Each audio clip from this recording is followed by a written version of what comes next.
union for the collective. So we need to create that union within ourselves. Some of the younger generation already have this. They already have this union between divine feminine, divine masculine within themselves. But our generation may not necessarily have it. You know, the hippies, the flower power, all of those things from way back, the 60s, the 70s, you know, our generation were very polarized. The man brought in the income, the woman raised the family. Those were the value systems in our times. And even if you have a good job, I had a fantastic job with Price Waterhouse. I was made to give up my job in order to look after my dad. And he made me quit because my husband wrote him a letter. At that time, he was my boyfriend. Wrote him a letter asking for my hand in marriage. And my dad said, nothing doing. She's not marrying. We are a Hindu family. She's not marrying a Catholic. And he immediately called me away from my job, and it was as if my job was just like a glass of water. It had no value whatsoever in that era. It was 1979, 1980. And in 1980, a woman's job did not have a value compared to the family's need to have her marry who they thought was the appropriate partner. That took precedence. That took precedence. So balancing of all your chakras and staying such that you had an independent income, all of those things were not a value system when I was growing up. So this is a very different journey for me. It's a journey of changing value systems. It's a journey of also giving up the security that has been built up over the years. Everything that you've built up, you know, thinking, okay, as a grandparent, as an older person, you have a nice place to stay in, you have a nice, you know, the security of a nice home, the security of, you need to give all of that up.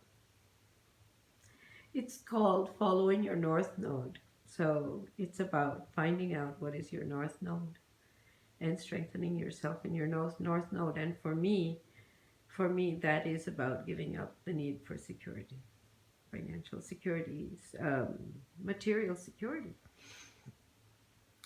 and that I have developed and built up in my family. It's about giving it all up. It's a very interesting journey, very interesting journey. I don't know how many other divine feminines are in my position, but it's challenging. It's challenging because it's all about starting all over again as if you were in your 20s, you know? So that's the message for today, is if the divine feminine takes the lead in balancing her chakras, takes the lead and allows her inner masculine and feminine to harmonize, and is loyal to being independent, is loyal to stepping out of the current relationship that she is with the karmic, which means she needs to stand on her own feet. Whether she's with a soulmate or karmic, she needs to first leave this relationship. Stand on her own feet.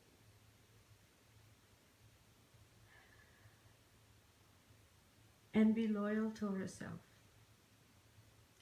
Then she's setting the template for the divine masculine to do the same, to be loyal to only one feminine.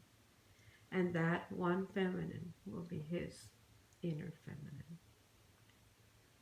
Not the feminine of his wife, of his mistress, of any other partner, whoever he has in his life. He's being loyal to so many different feminines. He needs to stop that and be loyal to himself, to only his own inner divine feminine. And he needs to call back those parts of himself. He needs to do similarly the mind-body split activations and call back his inner feminine at whatever age she left. At whatever age, you may have been 1, 2, 3, call back. It may be a little tiny baby, and he needs to nurture that baby and make him grow up. Make that inner feminine grow up to be a grown up person, and start giving him the vision and the encouragement to live his life, to be his cheerleader, his own divine feminine, not his wife's, not his girlfriend's, not somebody else's, his own. So this calls for soul retrievals. This calls for EFT tapping, TAT work, energy psychology, whatever, but calling back. We need to call back the parts that we've lost along the way. The feminine needs to call back her inner masculine parts. The masculine needs to call back his inner feminine parts. And then they need to mature them up. So it's a process. It's going to take some time, but it's going to be worth it. It's going to be worth it to create that template of unconditional love for the planet. And there may be a chance that twin flame union happens. There may be a chance that it doesn't happen. But in order to allow that chance, you need to leave the security of the relationship that you're in right now. You need to be single first. So from being married, you need to leave that security and be single. And be ready for your divine masculine counterpart to come to you. In loyalty to each other, you both need to first stop being loyal